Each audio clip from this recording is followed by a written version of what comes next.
What's going on, y'all? Welcome back. It's Ars. Let's get productive. So today I want to talk a little bit about a plugin that has been making the rounds in the producer scene. I know you guys have seen this plugin. I know you've heard of it. It's called Orange Clip and it's by Schwabe Digital. Now, Ryan Schwabe is an incredible mixing and mastering engineer, and he did the thing that I think a lot of us Logic users and other DAW users have been complaining about. I don't know if that's the right word, complaining about. Ryan Schwabe did what we've all wanted to be done, which is create a clipper that rivals that sound and can help bring the presence that you're looking for in your tracks and your drums and just your overall mix. Now, he did it originally with the Gold Clip, which is an incredible tool for your mix bus and just for your overall sound, to really give it that extra push and that extra polish. But I would say that the big difference between the Gold Clip and Orange Clip, for me, Gold Clip is good for the mix bus. It's a bit softer and it just gives you a subtle push to really bring that presence in your tracks. Orange Clip, I feel like Orange Clip is something you could throw on your drum bus and route your drums to that thing and really push your drums to a whole nother level. But today we're gonna talk about Orange Clip, and I'm gonna go through some of the features inside of this thing. We're gonna put it on a track and I'm gonna show you guys how it aids my drums and aids me in pushing that sound forward and really getting you a hard punch in your overall track. So Schwabe Digital, Orange Clip, let's see what this thing is all about. So as always, I have Logic queued up, and this is Orange Clip by Schwabe Digital. Now, like I said, he has two versions of these clippers. One I feel is more so for an overall mix bus, but this one I really wanted to highlight because I feel like it's perfect for your drum bus and to just give more punch to your drums in a really cool way. And it's a lot more dialed in, so it's a bit easier on the eyes if you just want a really simple UI design and something you can just look at and just get right to work quickly. Usually I'll go over the UI design and what's happening here, and it is a really cool UI design. But before we go into that, what I'm gonna do is I'm gonna just let you guys hear what's happening real quick. I'm gonna let you guys hear what it sounds like without Orange Clip on, and then I'm gonna let you guys hear what it sounds like with Orange Clip on in the settings that I adjusted to give it the presence that I wanted. So this is the track without Orange Clip on.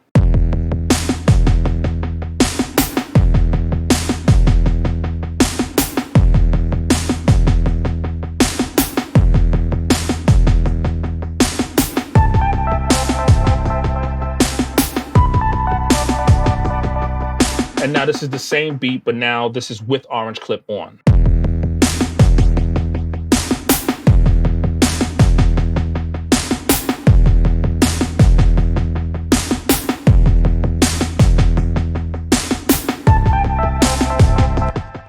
So with it off, and with it on. You'll notice that there's just a slight but noticeable increase in the perceived loudness of the way the kick and the snare is hitting. I have it set a little drastically, like I pulled the ceiling down a lot. So it's doing about 10 decibels of clipping right now. I have it set really intense, but I like how it sounds. I like how it sounds kind of dirty and distorted like that. So that was what the track sounded like with Orange Clip on and off, but with Gold Clip off of the overall mix bus. And this is a review of Orange Clip, so I wanted you guys to hear what Orange Clip sounds like. But I also want to be clear. I want to make it really clear for anyone that's watching that using these two things together is a cheat code, bro. Like, the sound that comes out using Gold Clip and Orange Clip in unison is really, really incredible. But let's jump back over to Orange Clip real quick and talk about the UI and also talk about what it is you're seeing here on the screen to help you navigate things a little bit different. First and foremost, the UI, really clean, really professional looking, and really easily identifiable. Like, it has its own style and its own trademark with the Orange Clip branding up here and, you know, the orange knob down here, but it also looks like something you've seen before. It looks familiar, which makes it easier to navigate when you're trying to use it. A lot of times companies try to reinvent the wheel and take an old concept and do it in a new way, which is cool. I'm all for that. But they also take an old design and completely flip it to something that you have to now learn because their version of it is completely different than anything you've ever seen before. And I like that we keep this somewhat in the realm of something that we've seen and felt before. So immediately, once we install it in our DAW, we're able to start using it and get right to work. Now, right over here on the left is where you have your input fader, and over here on the right is where you have your output fader. A really cool thing about this is you have this chain link right here. And what this is going to allow you to do, as I drive more of that signal into the input, you'll notice on the right side, the output is getting lower. And these adjustments are happening automatically because of the link setting that I have selected here. Now, if you want to make your own adjustments to the output and your own adjustments to the input and get the sound, really dive into the settings and really carve out the sound the way you want to do it. It's as simple as clicking this link logo right here, and then you'll be able to make adjustments to the output without it affecting the input and vice versa. Now, right over here, you have your ceiling fader, and this is where you're going to be able to activate the clipping. Now, the cool thing about this clipper is you don't have to necessarily boost the input signal into this plugin in order to achieve clipping. You can just lower the ceiling, and once it starts to hit those peaks, it will automatically activate clipping, and you can achieve that sound without boosting your input to an insane level just to achieve it. And I think that that's really, really cool. So just to give you an example, you can see right here, we're at 7 decibels, but the ceiling is all the way up here. And if I wanted to achieve more clipping, I could just lower the ceiling.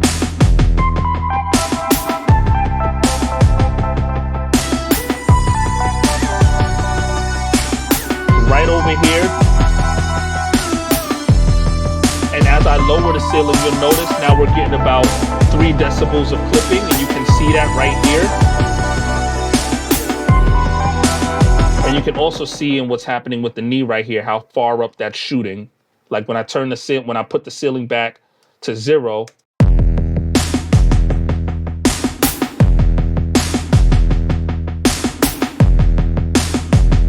and then when I start to lower the ceiling, you'll start to be able to actually see that clipping happening. You'll start to see it hit the ceiling.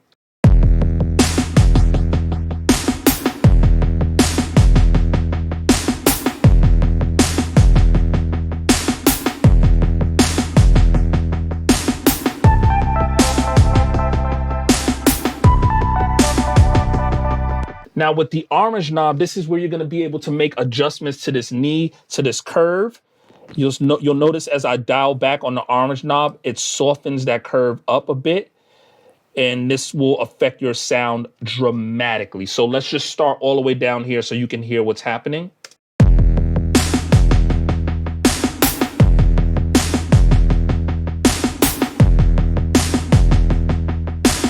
I'm gonna dial up the orange knob.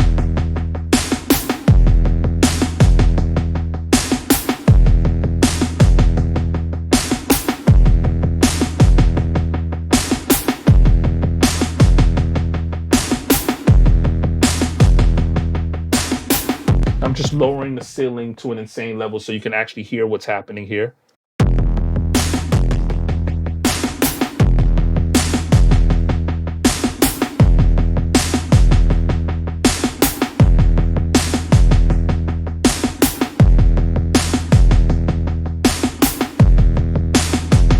That's pretty much where you'll be able to adjust how hard, if you want like hard clipping or you want soft clipping. The lower you dial back the orange knob, the softer the clipping will be. The more you raise it, the harder it'll be. So you can really set a hard ceiling and just crunch the transients and really make it, the perceived loudness, sound like aggressive, or it can just be soft. And a lot of that depends on the type of track that you're creating. You also have a wet and dry knob right here, so you can blend between your wet and dry signal. And this also has that link button right here that you can turn on and off. And that way you can make these adjustments separately and individually. And you can just do exactly what you need to get the amount of punch that you're trying to get out of your sound.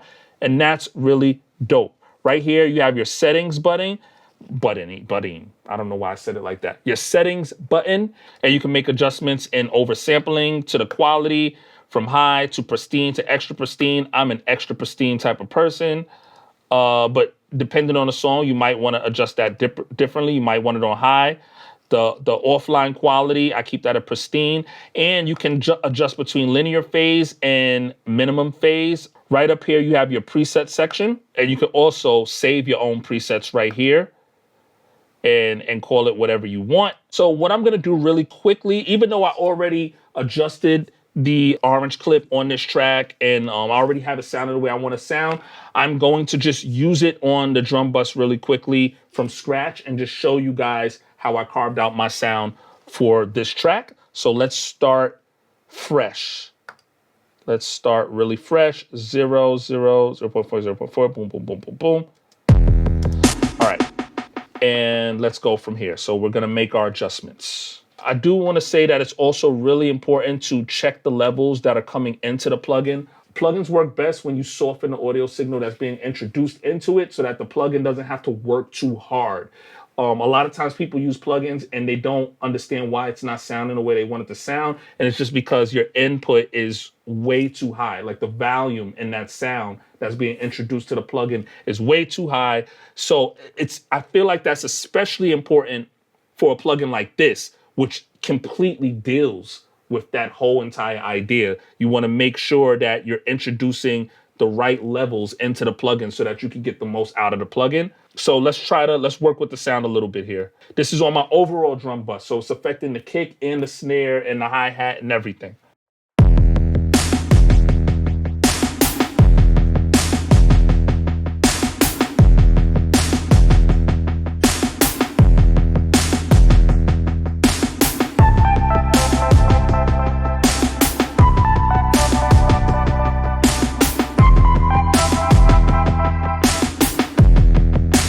Turn the melody off for now so we can just focus on the drums.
Okay, and now I'm gonna turn gold clip back on. I'll make some adjustments there too.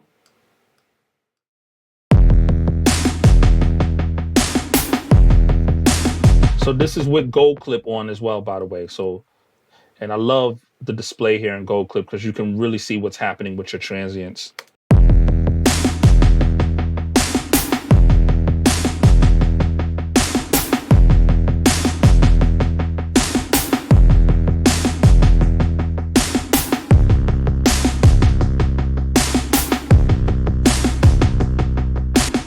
Okay, and so I'm going to play this beat back really quickly and let you guys hear what this beat sounds like using Orange Clip, aided by the gold clip on the mix bus. So let's hear what this thing sounds like.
So that was Orange Clip. Now, like I said, I love how this thing sounds on drums. And I do have to say that the presence that it gives my drums overall, it really pushes that sound forward, really helps it cut through the overall mix. But you don't completely destroy those transients and just lose that overall sound. I would say the perfect word to describe this is nurturing.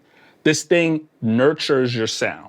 It puts your sound where it needs to be, but it doesn't destroy your sound. And it really gives your tracks the overall presence it deserves. But let me know what you guys think. Have you been using Gold Clip? Have you been using Orange Clip? If you haven't, does this sound like something you could see yourself adding to your arsenal?